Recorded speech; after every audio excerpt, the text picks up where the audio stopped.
형법의 의의라는 게 있어요. 그럼 형법이 뭔지는 알고 공부를 시작하셔야 되니까 그 형법의 의의 부분만 잠깐 설명드리겠습니다.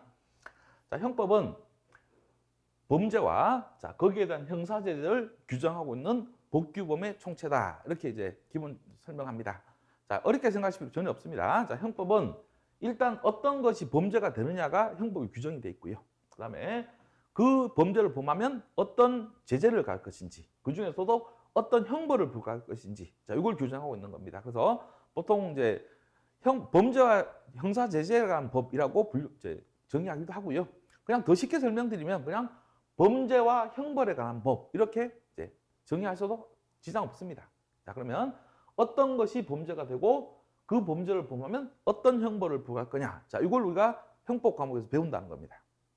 자, 두 가지요. 자, 어떤 것이 범죄가 되느냐. 그 다음에 그 죄를 범하면 어떤 형벌을 받을 것이냐. 이걸 이제 규정하고 있는 법이 형법입니다.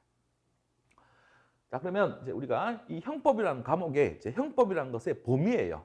형법이 어디까지가 형법이냐라고 한 것을 형법의 범위라고 하잖아요. 자, 어렵게 생각하실 필요 없고 중요한 것도 아니에요. 설명만 잠깐 듣고 가시면 됩니다. 자, 우리 형법의 범위를 정할 때는 이제 두 가지 개념이 있어요. 형식적 의미의 형법이라는 게 있고요. 자, 실질적 의미의 형법이라는 게 있습니다. 자, 형식적 의미의 형법이라고 하는 건 뭐냐? 형법의 범위를 정할 때 형법이 어디까지냐고 할 때요. 자, 기준이 뭐냐면 명칭, 형식적 기준이죠. 이름이 뭐냐가 기준이에요. 법의 내용을 보는 게 아니고 그 법의 이름이 뭐냐. 법의 형식이죠. 형식을 보고 이제 형법의 범위를 정한다고 해서 그걸 형식적 의미의 형법이라고 하는 겁니다. 자, 그러면 우리 대한민국에 시행되고 있는 수만 개의 법률 중에서 이름이요, 명칭이 형법이라는 명칭을 갖고 있는 법, 이걸 얘기하는 거예요. 자, 몇 개예요? 딱 한 개밖에 없습니다. 우리 대한민국 법 중에서는 형법이라는 법 이름을 가진 것은 우리가 공부하려고 하는 법이 이 형법 하나밖에 없습니다. 딱 한 개입니다. 딱 한 개. 자, 근데 실질적 의미의 형법이라고 하는 것은 형법의 범위를 정하는데 아까 형식적 의미의 형법처럼 이름을 보고 정하는 게 아니에요. 자, 실질이니까 뭐죠? 그 법의 내용을 보고 형법의 범위를 정하는 겁니다. 그럼 이름은 상관해서 상관없어? 상관없습니다. 이름은 상관없고요. 그 법의 내용 속에 우리 형법에 관련된 내용이요. 범죄와 형벌에 관한 사항이 들어가 있으면 다 형법이다. 이렇게 얘기합니다. 자, 그럼 범죄와 형벌에 관한 규정이라고 하는 게 뭐냐? 쉽게 생각하시면 돼요. 형사처벌 규정을 얘기하는 겁니다. 그러면 법의 이름과 상관없이 그 법의 내용에 형사처벌 규정이 들어가 있으면 다 뭐죠? 실질적 형법에 다 포함이 되는 겁니다. 자, 그러면 여러분들 우리 나중에 뭐 경찰에서 배우시고 앞으로 배우게 될 국가보안법이라는 법 아실 겁니다. 자, 그러면 이름은 형법인가요? 아닌가요? 아니죠. 그러니까 형식적 의미의 형법이라고 하면 국가보안법은 형식적 의미의 형법이 아니에요. 이름이 형법이 아니니까. 자, 근데 실질적 의미의 형법이냐라고 하면 여기 실질적 의미의 형법은 들어갑니다. 왜냐하면 이름은 형법인지 아닌지 상관없잖아요. 국가보안법에도 상관없고요. 자, 그 국가보안법 내용 안에 형사처벌 규정이 들어가 있으면 다 실질적 의미의 형법이에요. 자, 국가보안법 안에 형사처벌 규정이 있어 없어요? 있습니다. 있으니까 그건 뭐죠? 실질적 의미의 형법이 포함이 되는 거고요. 뭐 식품위생법이라는 법도 이름은 아니지만 형법이 아니지만 그 내용에는 형사처벌 규정이 들어가 있고요.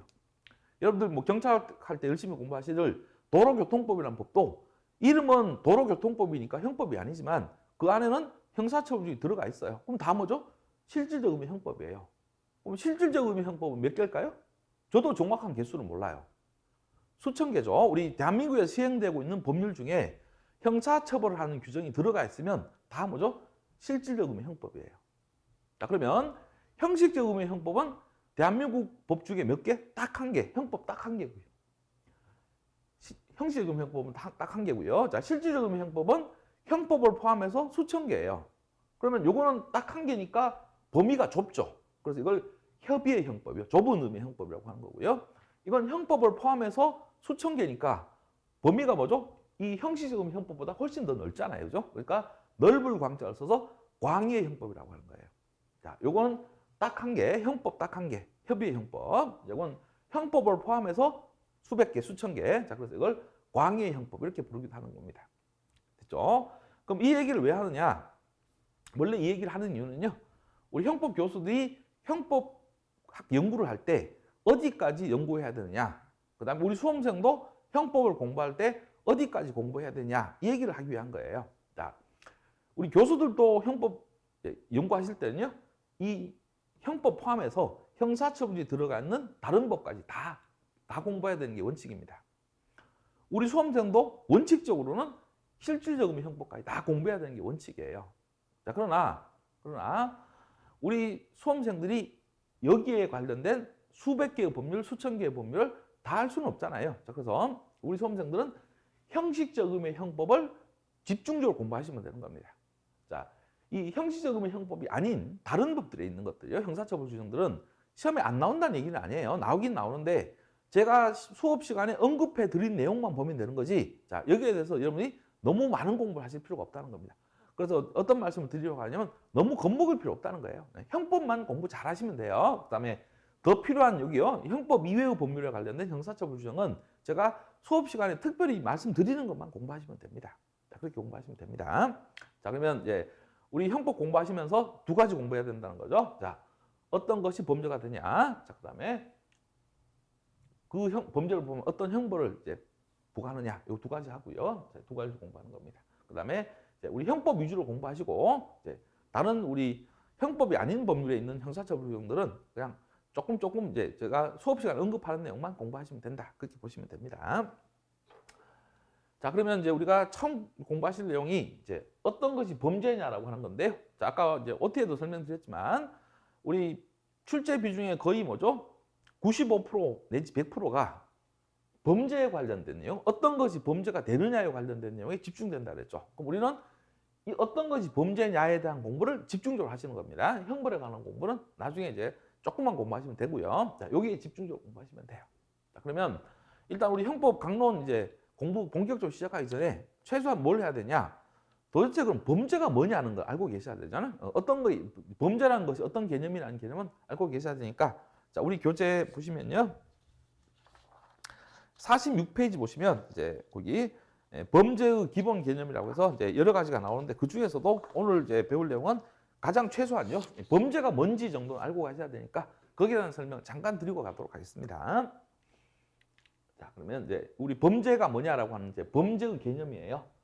자, 그 범죄의 개념도 또 두 가지가 있어요. 자, 하나는 형식적 범죄 개념이라는 게 있고요, 실질적 범죄 개념이라는 게 있습니다.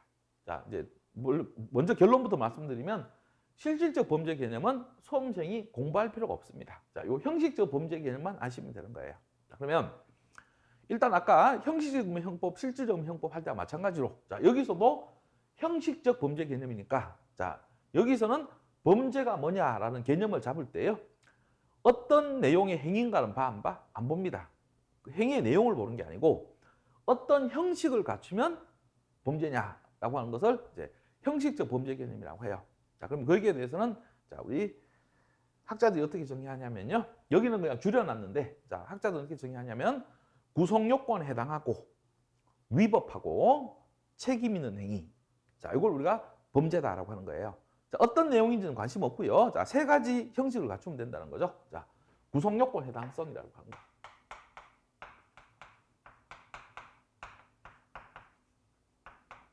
그다음에 위법성이라고 하는 거죠. 그다음에 책임이라고 하는 거. 자, 요 세 가지 요건을 갖추면 범죄입니다.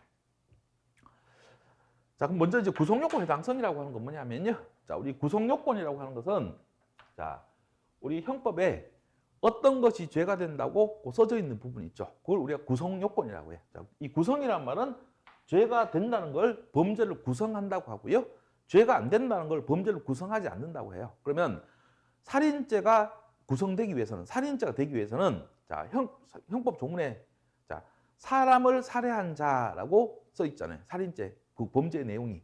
그 사람을 살해한 자라고 하는 것을 살인죄 구성 요건이라고 하는 거예요. 자, 절도죄는 조문이 타인의 재물을 절취한 자라고 돼 있거든요. 그 타인의 재물을 절취한 자라고 하는 것이 그게 뭐죠? 절도죄 구성 요건이에요. 자, 상해죄는 사람의 신체에 대하여 상해한 자라고 돼 있어요.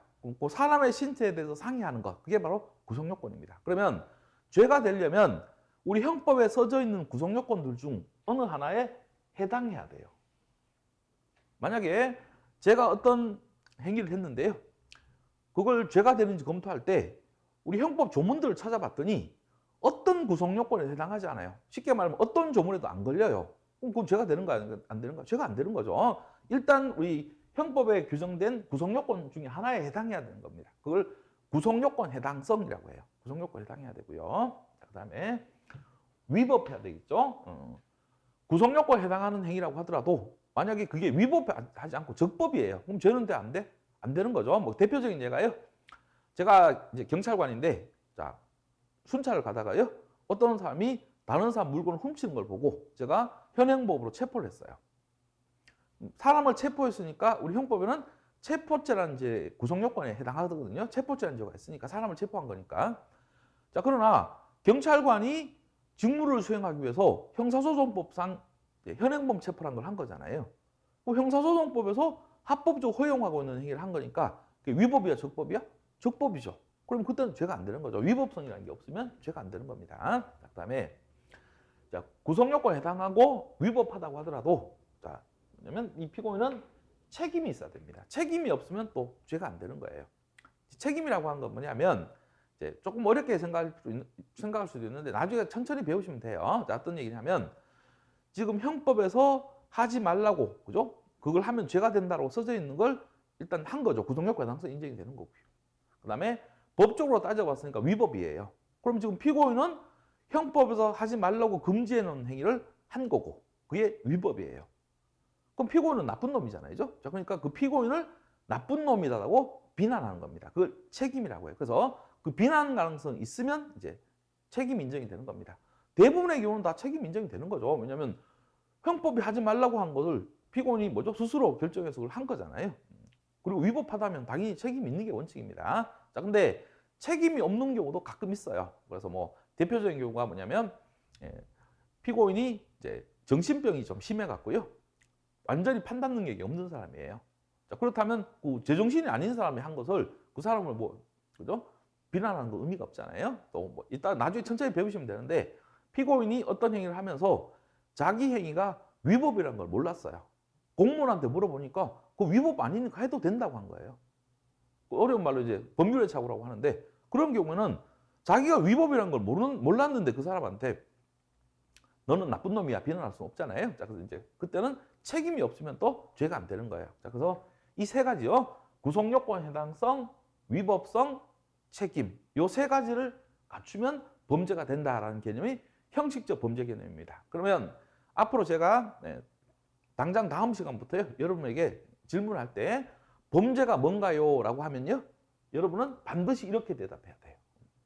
구성요건에 해당하고 위법하고 책임 있는 행위가 범죄입니다. 라고 대답하셔야 됩니다. 됐죠? 자, 요 세 가지 요건이 갖춰지면 범죄가 되는 거예요. 근데 실질적 범죄 개념은 필요 없다고 했는데요. 그 어떤 개념인지만 잠깐 설명드리겠습니다. 자, 이 실질적 범죄 개념은 범죄가 뭐냐라고 하는 그 범죄의 개념에 대해서 얘들은 어떻게 설명하느냐? 형식이 중요한 게 아니에요. 얘들은 어떤 내용의 행위가 범죄냐라고 설명하는 겁니다. 내용을 보고 설명하는 걸 실질적으로 하는 거잖아요. 자, 그러면 이 실질적 범죄 개념은 여러 가지 견해가 있습니다. 큰 의미가 없다는 거예요. 교수들마다 자기가 생각하는 바가 다를 수 있잖아요. 자, 어떤 사람은 남의 권리를 침해하는 게 범죄다. 그걸 권리 침해설이라고 하고요. 어떤 사람은 형법이 보호하려는 법익이 있는데 그 법익을 침해하면 범죄다. 이렇게 설명하기도 하고요. 어떤 사람은 형법에서 살인하지 말라, 뭐 절도하지 말라라고 했는데 그걸 하는 게 범죄다. 이렇게 설명하기도 합니다. 자, 그러면 이 학설은요 여러 가지가 있을 수 있죠, 그죠? 교수마다 이 생각이 뭐 다 다를 수 있는 거니까 이건 이런 견해들이 있구나라는 의미밖에 없고요. 수험적으로는 의미가 없어요. 그래서 우리 수험생들은 형식적 범죄 개념만 정확하게 알고 계시면 되는 겁니다. 자, 여기까지 설명드렸고요.